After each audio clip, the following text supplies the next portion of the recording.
It's the IDP show, now you know. For the first time since the end of last season, you lucky lot have been blessed with me, Jase Abbey, as your host. And I'm here to present the All Opportunity IDP Team Show, where we'll be talking about players who are primed for a larger role in 2024. Players who we think could emerge from relative obscurity to become major contributors for our fantasy IDP teams. Now, if having me on the show again isn't enough of a treat, I'm joined by one of my favorite IDP analysts in the fantasy space, Mr. Jeff Pomazal. Jeff, a very warm welcome to you, my friend. How are things? Very good. Very kind of you to say those things. I appreciate having the opportunity to be on here with you today. So the pleasure's all mine. So Jeff, you and I have come up with 5 names each, and we're going to alternate back and forth on our nominations for the 2024 All Opportunity Team, starting with the linebacker spot. And as I am such a generous person, I'm letting you go first, my friend. So which linebacker do you want to nominate first to our All Opportunity Team? For me, it's pretty easy. It's going to be KJ Britt, linebacker for the Tampa Bay Buccaneers. Played 252 snaps last season. He had 33 combined tackles. He officially played in 12 games, but as we know, a lot of those games were played behind Devin White, who is now in Philadelphia, which opens up 930 vacated snaps next to Levante David.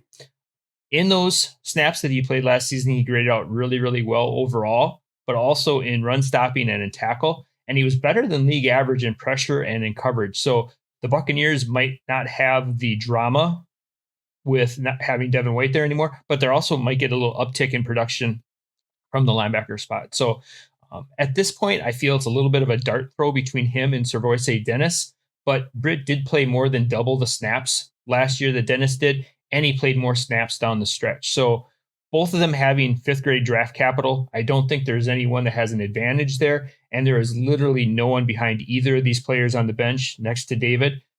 So could they bring someone else in? Obviously, that could happen. But right now, Britt seems poised to be a good chance to be the guy to start the season for the Bucs and just have close to 1,000 snaps on defense. And talking about opportunity and volume, that's going to reign supreme. He's currently being drafted as linebacker 68.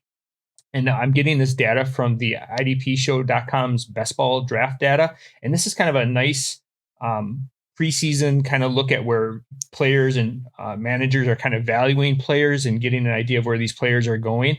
And so getting a guy who's getting drafted as a linebacker 5 or 6, who has a legit chance to have linebacker 3 or even higher upside, just seems kind of like a no-brainer at this point. So he's an easy nomination for the all opportunity team for me at this point. Totally right there with you on this one, Jeff. I kind of had some reservations about Britt's athleticism. If you look at his combine 40 shuttle 3 cone, they're all pretty poor. I had some reservations, some concerns, if you like, about his ability to stay on the field on obvious passing downs. But, athleticism isn't everything. And I'm kind of encouraged by what Todd Bowles has had to say about Britt being ready to play all 3 downs, and even talked about him as being a leader on the defense, which surprised me alongside, Winfield and Bayer and David as well. That kind of surprised me, took me back a little bit. So those are all very positive signs. And yeah, right there with you on Britt. I was going to ask you about whether or not we should be concerned about Dennis. You kind of preempted that one. So yeah, I'm right there with you. Should be Britt. One eye on Dennis, but good call. Yeah, getting him at linebacker 68, that late in the draft, the investment's not there, and he could almost be like one of those players. If you're kind of a savvy manager in leagues, you can kind of get him thrown in on a deal or something like that, and who could pay really big dividends down the stretch. So, absolutely. I mean, how many other linebackers are you going to get in that range who have a chance to play an every down role at linebacker? It's going to be slim pickings. So. Maybe 3 more, show. Maybe the 3 other guys we're going to mention here today. Yeah, possibly. So with that, I'll move on to my first nomination. It's Trenton Simpson of the Ravens. This one's fairly straightforward and one that will probably surprise nobody, given the buzz around Simpson lately. He barely saw the field last year. So at the NFL level, he is somewhat of an unknown quantity. played behind Roquan Smith and Patrick Queen, as we know, and even Malik Harrison saw more snaps last year. But Queen left to join the Steelers in free agency, vacated over 1,100 snaps, and I think Simpson is the next man up for this Ravens defense. So, the Ravens do have a new DC in Zach Orr, and that does raise the question about whether or not we'll see 2 full-time linebackers in this scheme again. But Orr was the linebacker coach for the Ravens last year. He's super young for a DC. I think the second youngest DC in the league. And as part of that coaching staff that helped build that defense under Mike Macdonald, I think we're going to see some consistency carry over from Macdonald, much unlike the way, if you like, we would see if an outside DC had come in. So that gives me hope for Simpson. It bodes well for Simpson.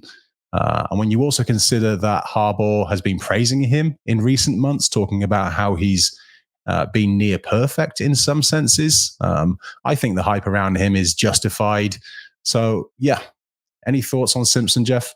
Yeah, all we have to do is look at that week 17 performance when he finally got a chance to play. He put up just some gaudy numbers, like it was like 13 tackles or something like that. And all of those people who invested, all those managers who invested draft capital in Simpson got a glimpse of like, this is the thing to come. And then, like you said, with Queen being gone, now all of a sudden it's like he's got the key to the city. So yeah, I agree with you with Orr not changing things up. Don't mess with success. He was a player for the Ravens as well, so he understands the culture and knows that defense wins championships there. So I don't think you're going to see a lot of change this year. No, absolutely. So who do you have for your next linebacker, Jeff? Well, this player has had a lot of change over the last few years in his career. It's Mack Wilson, linebacker for the Arizona Cardinals now. He got originally drafted by the Browns, and then he played some time in New England. He played 305 snaps last season in 2023. He had some pretty solid PFF grades for the fifth-year pro at Alabama. He had a career high in sacks with 5 on just 108 pressure snaps. So pretty efficient from the linebacker position. The Arizona linebacker room is maybe one of the most barren in all of the league. It's pretty empty. They only have one player currently that they drafted, and that was a 5th round Owen Popoa, and he's the only player that they had drafted who's in the room. Everyone else has been an unrestricted free agent signing. So there's no allegiance to anyone. No one's vested there. No one has the upper hand there. And outside of Kaiser White, the only competition that Wilson has this season comes in the form of Chris Barnes, who is on his second or third team too. He played for the Packers for a couple seasons. And Barnes only got a little bit of a run last season because of all of the injuries that the Arizona Cardinals suffered last year in the linebacker room. There was even a stretch where Josh Woods became kind of fantasy relevant for a few weeks there. So like other players, this is Mack Wilson's going as currently as the linebacker 73 in IDP best ball drafts. And it's an ugly spot to throw a dart, but if it sticks, he's got a huge opportunity for volume. The Arizona Cardinals offense is much improved. And as we know, when we have a better offense on the field, we usually get a little more run for our defensive players. Offense has to play a few more snaps, and so we just get more opportunity. For the record, Chris Barnes is going at linebacker 112. So if you have a deep roster, now would be a great chance to maybe grab both of these players and just kind of see how training camp shakes out. And then you've got the LB2 in Arizona. And we saw last year that it was a really profitable position for IDP managers to have the linebacker in Arizona. So yeah, Mack Wilson, you could probably do a lot worse again in that late round window. So yeah, it's rare, to be honest with you, Jeff, that someone mentions a guy on a show like this who was barely on my fantasy radar. So I was really interested to hear your case for Wilson in 2024.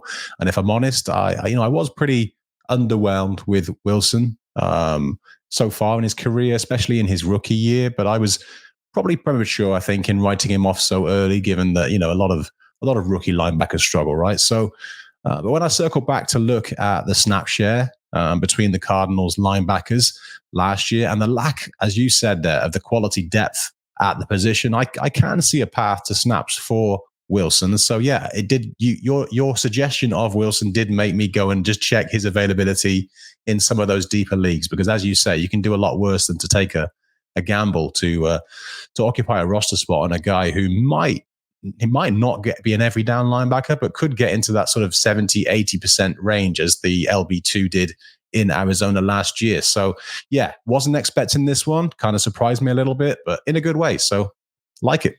Good. Was he available in those leagues that you checked out? One of about 4 or 5, yeah. But okay. That one could make all the difference. So I have to share my winnings with you if I do win in that league. Okay. So my next guy is Jerome Baker of the Seahawks. Now he just about qualifies, I think, for the all opportunity team. Even though he only missed opportunities last year towards the end of the season due to injury, I think he's going to have the chance to put together a more impactful season than he's managed in recent years.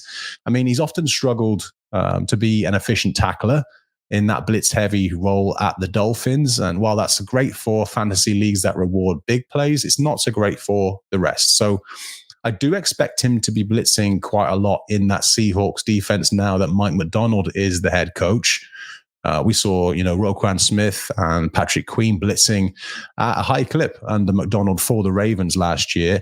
And here's the key difference. Smith had a 15% tackle efficiency rate. Queen was just over 11, I think, whereas Baker's struggled to surpass and even fallen below 10% in most of his last 3 years.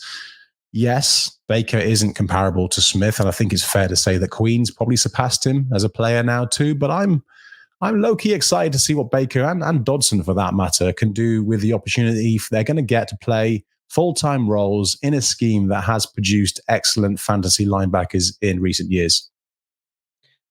Yeah, I really like the opportunity for both of those players, like Dodson and Baker both, because again, like Arizona, Seattle really doesn't have a lot in the cupboard when it comes to linebackers. I know a lot of people are excited about the rookie Terrence Knight and things like that, but he's probably more of a stash, maybe 2 years down the road. But I think this year Baker and Dodson are definitely going to get a lot of run there, and there's literally no one there behind them. So I like that call a lot. Yeah, and one thing I did forget to mention is and which the paid supporters of the IDP show can benefit from is Jason King's excellent deep dive article on Tyrell Dodson and Jerome Baker, which dropped earlier this week. It's really insightful stuff, and I suggest you go and look at it for more info on those guys. So, Jeff, next up, we are going to talk about some defensive linemen, specifically some edge guys. So who do you want to start us off with here? Well, I'm going to start off with a very deep dive here in Sam Williams, defensive end, obviously, for the Dallas Cowboys.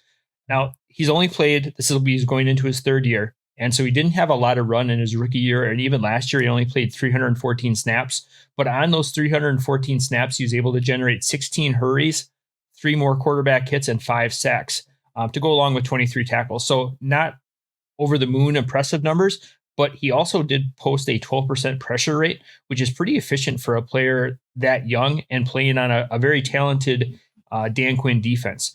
And despite what Jerry Jones has said about being all in this season, they have done nothing to bring any players in.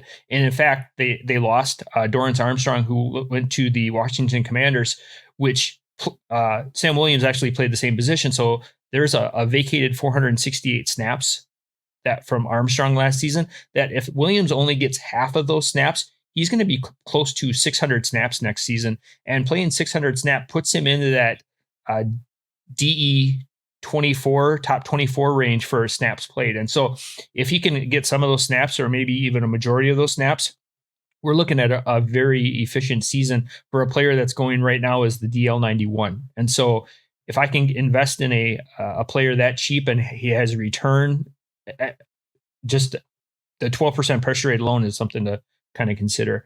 I know there are questions about with Dan Quinn being gone, about what his role on the team is going to be, but really this team is pretty bare on the defensive line outside of like DeMarcus Lawrence playing opposite of him. Having Mike Zimmer come in as a new defensive coordinator, he's traditionally played a 4-3 or a 4-2-5 defensive scheme. And so there's probably going to be a lot of run for a player like Sam Williams to be on the field a lot next season. So, for a player that's basically free right now in drafts or in leagues, sign me up.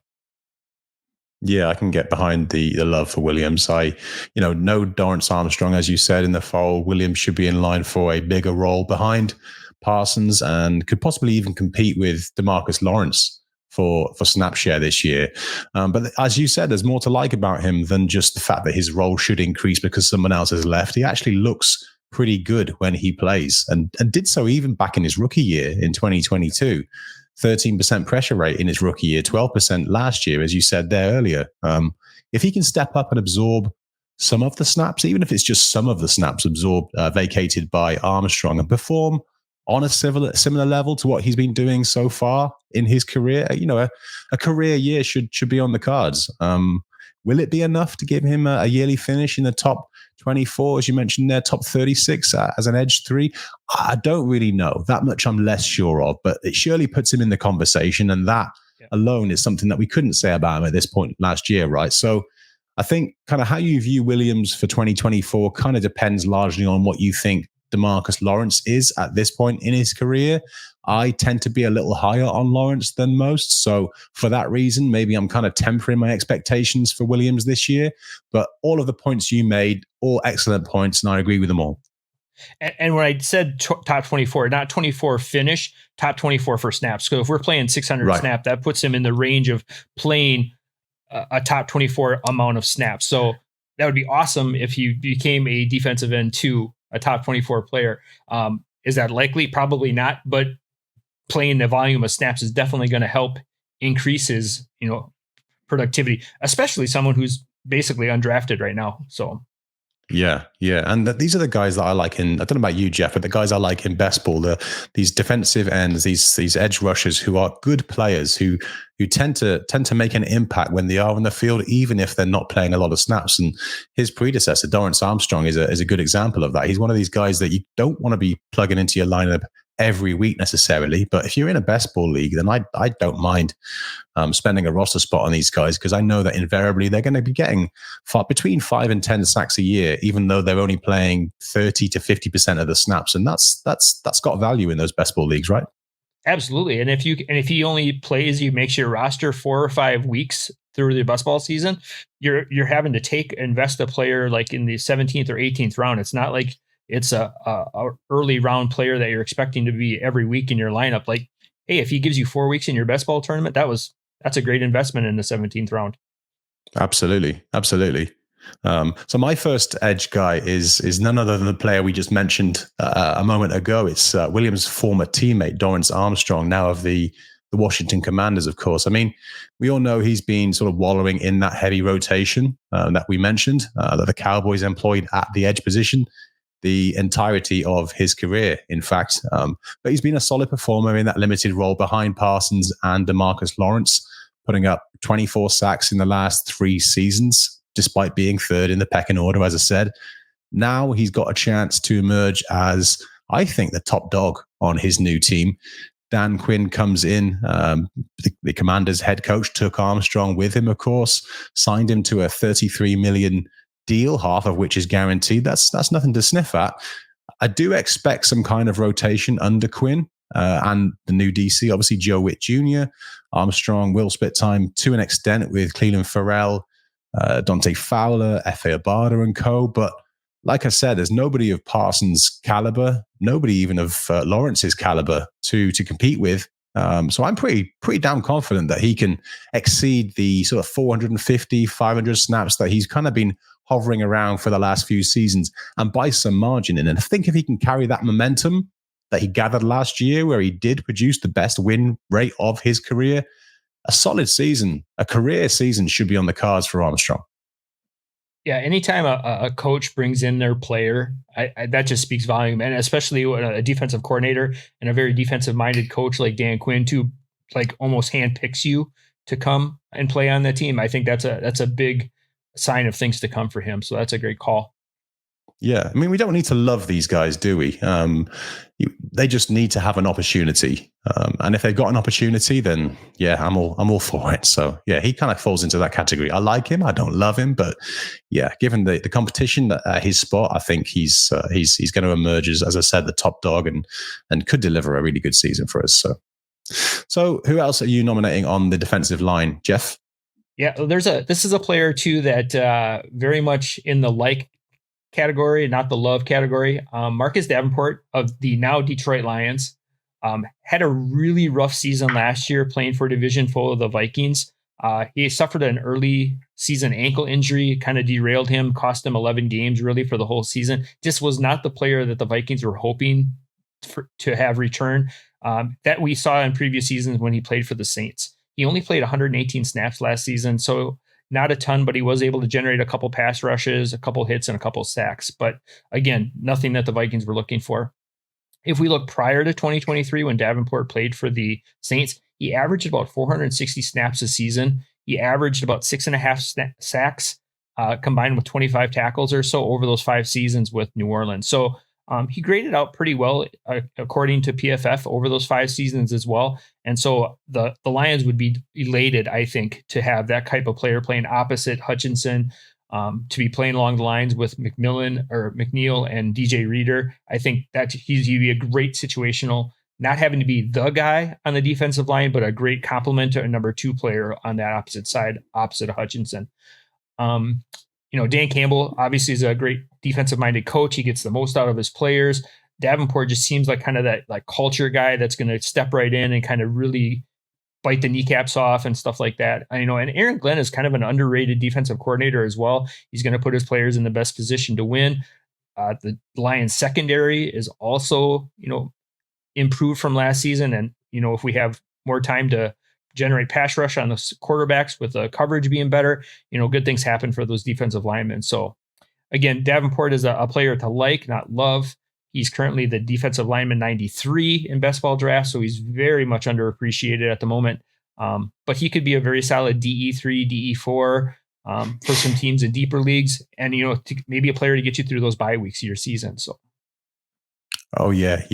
Like you said, there's a lot to like about Davenport. The stars definitely do seem to be aligning for him. I don't think there's a better situation that he could have landed in than at the Lions. I could forgive some IDP managers if they were kind of tired or waiting on Davenport to become that guy that we envisaged that he'd become when the Saints drafted him in the first round, 5-6 years ago now.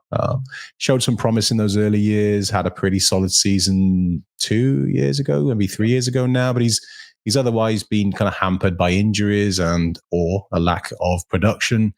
With that said, like I said, Jeff, I'm right there with you. He's always had positive pass rush metrics when he has been on the field in terms of pressure weight and win rate, and to deliver only 1 sack last year, despite registering 34 pressures, was super unlucky, I think. So This is a chance, I think, as good a chance as he is going to get to show us what he's really made of. You mentioned some of the guys he's got on the defensive line there. Hutchinson drawing a lot of attention on the other edge. Reader and McNeil, very underrated interior defensive lineman. This just seems like an ideal opportunity for Davenport to deliver. Yeah, and I think we kind of know the player that Davenport is. I don't think like all of a sudden he's going to spike and just become this other player. But, for those first 4 or 5 seasons in New Orleans, he was kind of really consistent as far as playing 460, 480 snaps a season, generating 5-6 sacks a season. He did have that one spike season where he had 10. So, he's definitely that player that's capable of it. And, like you said, now he's kind of motivated. He's on a great team. He's got great coaches. This is his time to make those doubters, eat crow. So. Yeah, and who else have they really got? James Houston kind of flashed a little bit a couple years back, but Darrick other than him, there's situational. Yeah, there's not a lot else there. So great opportunity. I really like the call. So my next nomination on the defensive line is Arnold Ebiketie of the Falcons, and choosing him here is as much about his ascension as a player as it is the lack of competition on the roster. Last season, he actually played less than he did as a rookie, competed with 4 other edge guys in snaps. But the 2 guys who led the Falcons in edge rusher snaps, Calais Campbell, Bud Dupree, have both signed elsewhere. And the team have made very little effort to replace them with anyone notable, certainly anyone that can immediately challenge Ebiketie for what I think could be the lead in snap share at the position. I do think his emergence as an impactful pass rusher kind of influenced their choice not to bring in more veteran bodies at the position. His pressure rate rose from 9.2% in his rookie year to a really healthy 16% last year. And yeah, maintaining that kind of pressure rate is going to become more difficult with more snap volume. But it's encouraging to note that 16% pressure rate would place him just behind Aiden Hutchinson and just ahead of TJ Watt in 2023, which is kind of mind-blowing, I think. So if I've got a reservation, it's the knowledge that he offers a really low tackle floor. And that's not great. But, bear in mind, he's the DL, I think he's the DL 84 was the note that I made in the IDP show best ball drafts. And that just, for me, again, ascending player, great situation, very little competition, just screams value. And I think the fact that they didn't bring anybody else in, and they have a very young defensive lineman room. I mean, they've got Braylon Trice, they got Aurora. Yep. I mean, they're very, very young. And so he's kind of like the senior captain by default in that room. So I think you're spot on here with the call about him, just the heavy volume and seeing that heavy volume of snaps this season, because he's going to be the only one with veteran experience. So.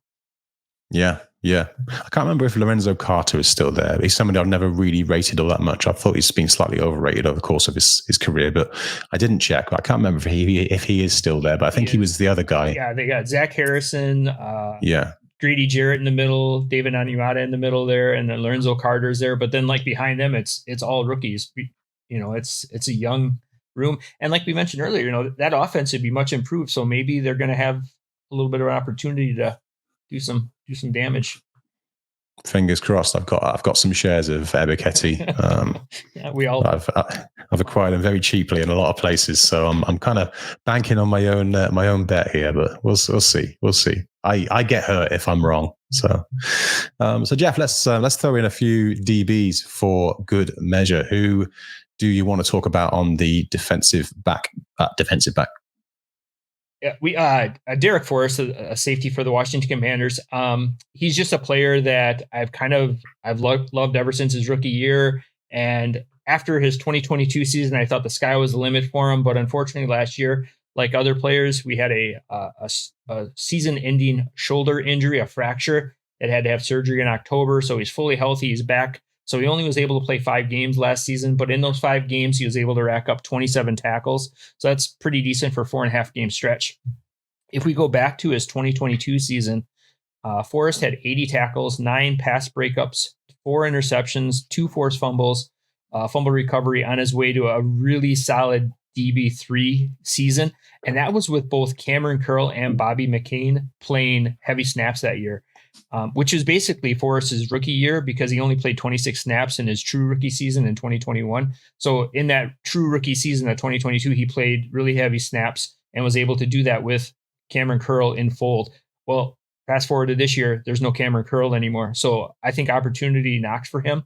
The Commanders did bring in Jeremy Chinn, but I'm not sure which Jeremy Chinn they're getting. Is it Jeremy Chinn from his rookie season, or is it Jeremy Chinn that we saw last season? We kind of mentioned already that the Commanders have defensive coordinator Joe Witt Jr., but this guy knows something about coaching up the secondary. He was in Green Bay the season that Charles Woodson won Defensive Player of the Year, and Woodson gives a lot of credit to Witt for that resurgence in his career. If you remember that season, Woodson had been playing in Oakland or LA or Vegas or whatever they are now, the Raiders, whatever they were then. But Witt kind of really put him on the map as far as a defensive player, put him in position to be a turnover machine. He scored a couple touchdowns that year, and Charles Woodson gave a lot of credit to Witt for that award. So he knows obviously something about coaching up the secondary. Also, Dan Quinn, we mentioned too, coming over as the new head coach. He knows a lot about defenses, and he loves 3 safety looks. So I don't think opportunity is going to be a hindrance here for Forrest. I think he's going to have a lot of opportunity to make some plays. He's going to be on the field a lot. He was on it a lot with Cameron Curl on the field, and now he's one of the seasoned veterans in his 3rd season. So I think he's going to have a lot of opportunity. Here again, very suppressed value, DB 72, someone who should easily return significantly just on the heavy volume alone this season. So I know you have some vested interest in the Washington Commanders secondary here too. So what are your thoughts on Forrest? Yeah, I mean, if you'd asked me maybe a few months back who I thought would be the starters for the Commanders in the secondary, my answer would have been very different to how things look today. And Forrest would almost certainly have been involved. I still think he'll be involved. But then they brought in Jeremy Chinn to replace Cam Curl and also drafted Mike Sainris still as well, who I think has a shot to win the slot DB role out of the gate. And those things have kind of changed my outlook a little bit, or at least introduced enough doubt that I'm only confident enough to draft one of the Commanders' safeties now. And that is an extremely smooth segue into me mentioning my nomination at DB. You alluded to the fact I've got a Commanders guy too. It's Jeremy Chinn of the Commanders. So, yeah, I mean, look, it's no secret. He's the last few years haven't been kind to Chinn at all. It's a story as old as time, isn't it? When we get all excited about a DB 1 year only for him to fail to meet the ridiculously high expectations that we place on them the following season. And in that, there is a lesson to be learned. But I think Chinn has an opportunity here with the Commanders to earn a sizable role and perhaps redeem his reputation as a fantasy relevant player once again. The departure of Curl I mentioned earlier on and the arrival of Chinn happened days apart. I think Chinn is set to assume that sort of vacated spot. But as you quite rightly pointed out there, Quinn does have a tendency to employ 3 safety looks. So it'd be interesting to see how that plays out. Some people may point to Percy Butler as competition after last year, but I was really unimpressed with Butler, to be honest with you. I thought he was pretty poor at times. Coverage did improve in the second half of the season. Don't think that's enough. As a tackling safety, missed over 20% of his opportunities. That's a real concern. Quan Martin, though, he is someone that I could see working his way into the fold. Second round pick in 2023. He's reportedly impressed in camp to the point where I considered mentioning him here actually above Chinn. But I'm more confident that Chinn will be given a bigger role to start. Really wouldn't be surprised to see Chinn, Martin, and Forrest involved to some extent. But yeah, I think if Martin does win a role, then I don't think it will be at Chinn's expense. Have you given up on Chinn like so many others? Jeff, don't blame me if you have. Or does the new team and the new opportunity kind of... Yeah, I give up on every defensive back every season. I like it. I treat my defensive backs like redraft every season, especially if they finish in the top 12. I try to get them off my roster as soon as possible because there's very little chance that they repeat. I think that you can count on one hand over the last 5 or 6 seasons, we've had a top 12 defensive back repeat the following season. It's just, there's just so much volume at the defensive back position in leagues right now. It's, we go back to a decade ago, and the number of 1,000-yard receivers versus the 1,000-yard receivers we have now, and the number of quarterbacks throwing for over 4,000 yards 10 years ago to the number of quarterbacks throwing over for 4,000 yards now, it's like exploded. And so obviously defenses have to adjust to that. So now instead of having 4 defensive backs on the field, now they're having 5 in, just that sheer volume of 32 more defensive backs to compete against every year in the leagues. Like there's no reason that those guys are going to repeat. So it's pretty obvious why always fade DBs, right?